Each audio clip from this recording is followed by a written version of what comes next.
Hey y'all, my name's Kevin Reese. Thanks for stopping by my channel. Today we're going to be changing the oil and filter on a 2016 Yamaha Kodiak 700. I have the 2016 as a special edition. Comes with EPS, also four-wheel drive with locking front diff. So we're going to go ahead, I'm going to show you all that process. It should be basically the same on the oil kit change says 2016 to 2018 Kodiak 700.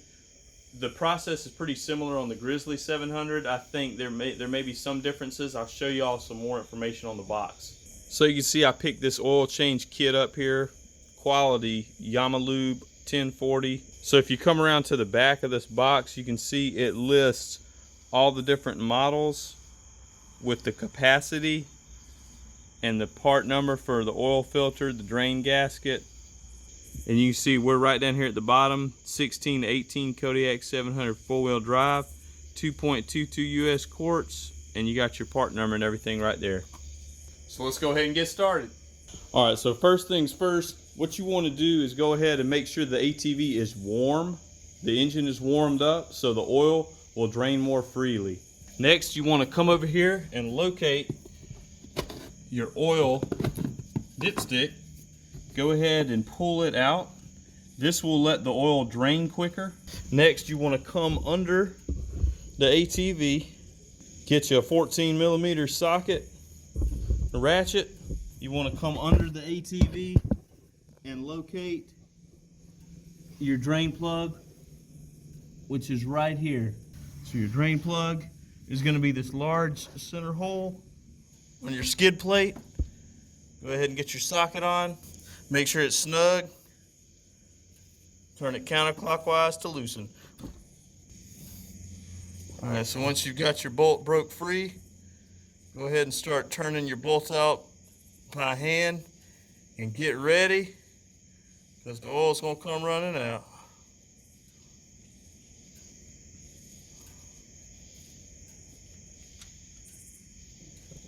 And there's your oil, and you can tell it's filthy. Like I said, it drains quicker and more freely when the engine is warm. The oil is warm, it flows smoother. And when you pull your, see right now, if you see that stream, that's with the dipstick pushed down. If I let the dipstick up, you can see the difference in the stream. So getting air in there really helps. Just go ahead and let that drain completely. Now this next step is a step I don't always do. You don't always have to do this. It's a good idea and it's a good rule of thumb to replace your little crush washer here on your drain bolt. So we're going to go ahead and do that because it came with this kit.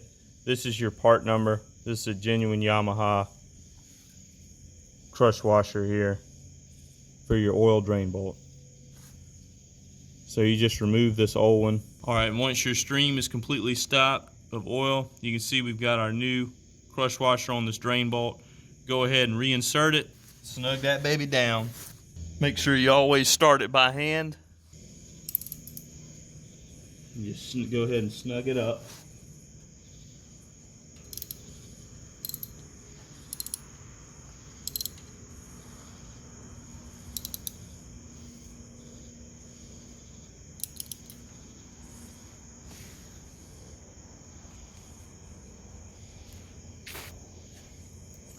That should be good. So once your oil is drained, next step is to locate your oil filter, which is on the front side, left-hand side, sitting on the machine. Right down here. There's your oil filter. To make that easier to get to, you can remove this bolt and this bolt. Pop this out the way and it'll give us a little more room here. There's also supposed to be another bolt down here. However, that one is missing. Or maybe somebody left it out just to make this job easier. Maybe they just pulled this out of the way and got to it. 10mm bolt, go ahead and take this one out. Now I went ahead and turned my handlebars in just to kind of get where I can get a little closer to this filter. So a tool you can use is this filter wrench. This is one of my favorites.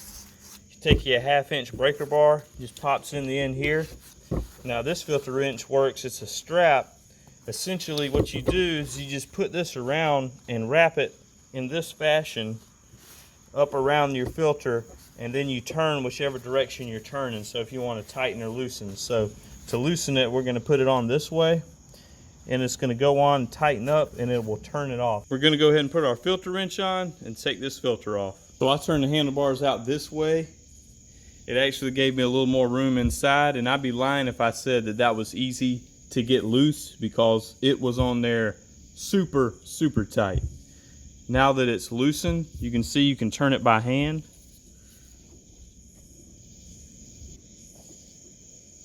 So now that it's turning by hand, you see I've got my drain pan underneath.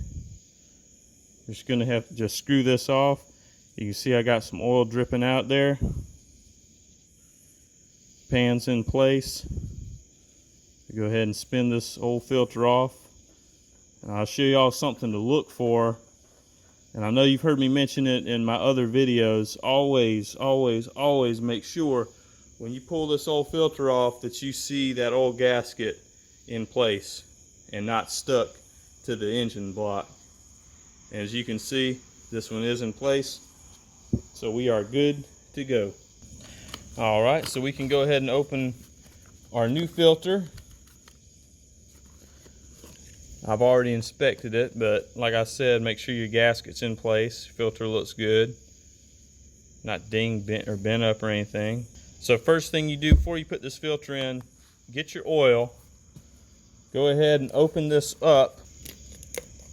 And I always, before, even though it's going on horizontally, I'll always put a little oil in my filter so it's not completely dry. And I also take some oil like this and just put on the outside to help ensure a nice, good seal on this new gasket. That should be good. So you can see where the filter goes down here. We're just going to carefully put this back in place.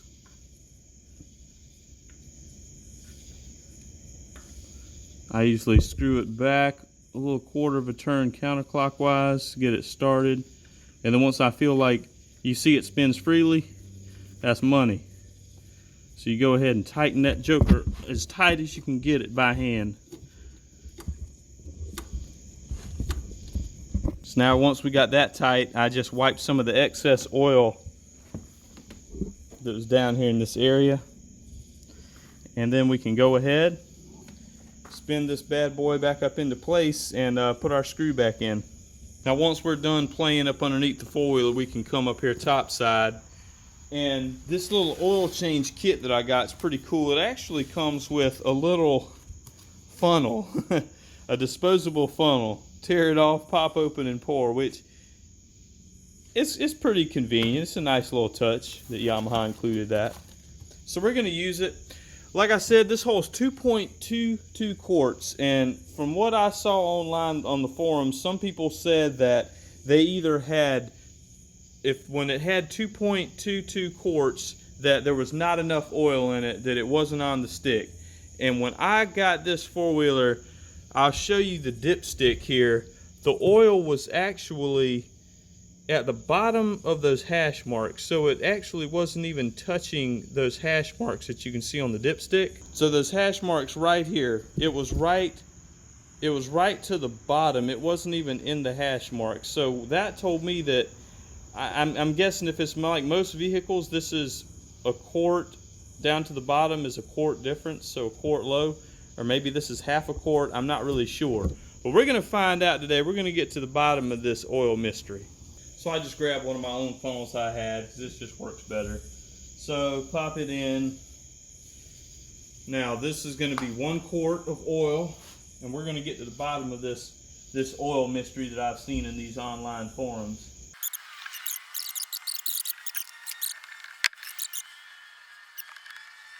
All right, so 2 quarts in, we've got 1 more quart left. Now we're going to be very careful with this one. It says 2.2. Here, we're going to go ahead a little bit. We'll fill it to about 800. a little bit more.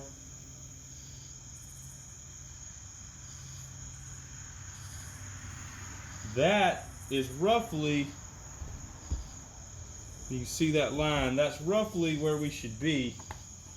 Now, we're gonna get to the bottom of it, y'all. All right, so we're gonna pop this dipstick in after it's been wiped clean. Let's see where we are.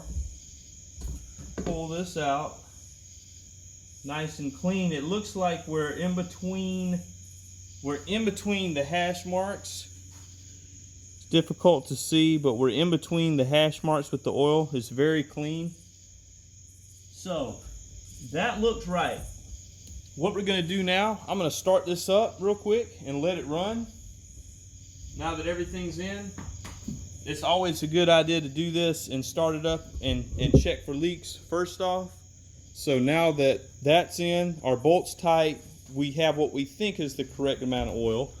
We're gonna keep an eye, make sure nothing's leaking.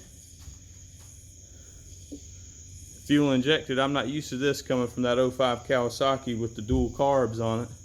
Check this out. There we go, like brand new.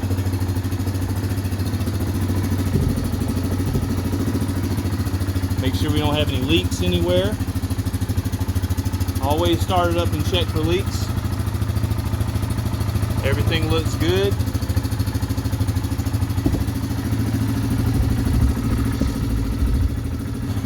All right, so it should be warmed up.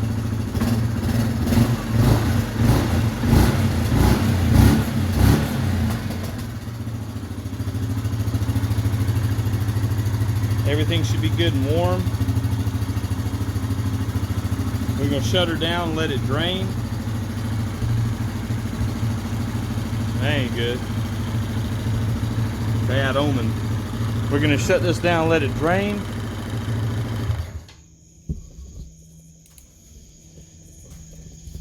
So we're gonna let this oil that's pumped up, let it drain back into the crankcase, and we're gonna see if it's right on the money or not. All right, so let's see what we're working with here. Giving it adequate time to drain. So let's see what we got. So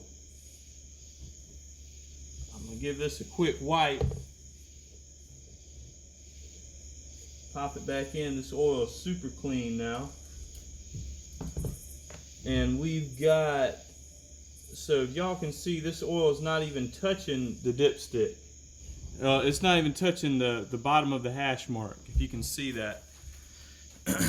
Now this is starting it up and letting it run. We're about right here. It's not even touching the hash marks. So,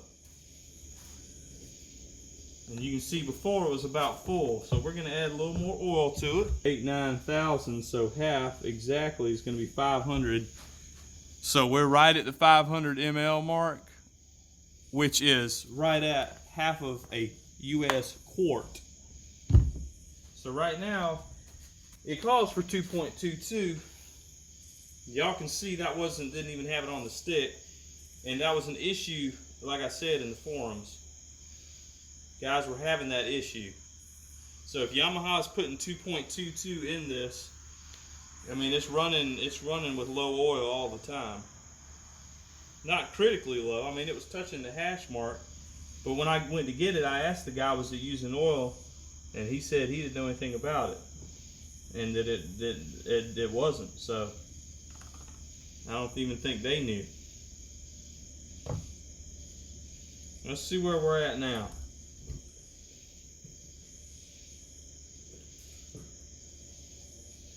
So now that's gotten us,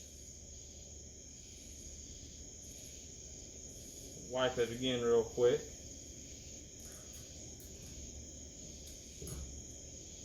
We are in between, almost right in between the hash marks on our dipstick, which I am happy with that. I like to keep it right to the top of the hash mark. That's all the way full, but as long as you're on those hash marks, you're good. And I'm gonna drive this bad boy around for a little bit, and I'm gonna come back after running it some, and we're gonna check it, and I'll let y'all know what's going on. All right, so we've gotten this thing up to operating temperature. I've run it full throttle a few times. riding it for about 10 minutes. So we know this oil is good and circulated. Got the dipstick clean. Let's see what we got going on here, y'all. So if you look at this, it is to the top of the hash mark, meaning that we are full. I'll show y'all one more time. Make sure y'all can see this perfectly. So, in, out, and y'all look there at that dipstick. You can see it to the top of the hash mark. Right here, you can kind of see a little better on the back side. So we are full. I'd say this is completely full. We did 2.5 quarts, and like I said, when I got it and I initially pulled the stick, as I always do, buying something used, checking it out, it was right here to the bottom of those hash marks. And it should be in between. It was right here to the bottom. Now you can see we're right here at the top. I'll show y'all one more time. I want y'all really to be able to see this. So those guys in the forums, y'all can see what's going on here. You can see it's right there. I've got it perfect to the top of that hash mark. If I rotate the stick over, you can see it.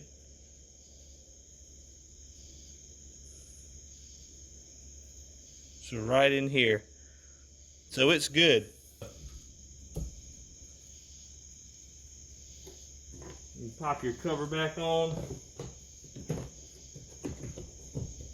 Slide that thing into place. And that's it for this video. I hope this has helped you out changing your oil and filter on your Yamaha Kodiak or your Grizzly 700. If this has helped you, I'd appreciate it if you like this video. If you have any questions, drop a comment. I'll be glad to answer them for you. And please subscribe and turn on notifications so you know you will never miss another one of my videos. I'm Kevin Reese. I'll see y'all in the next video.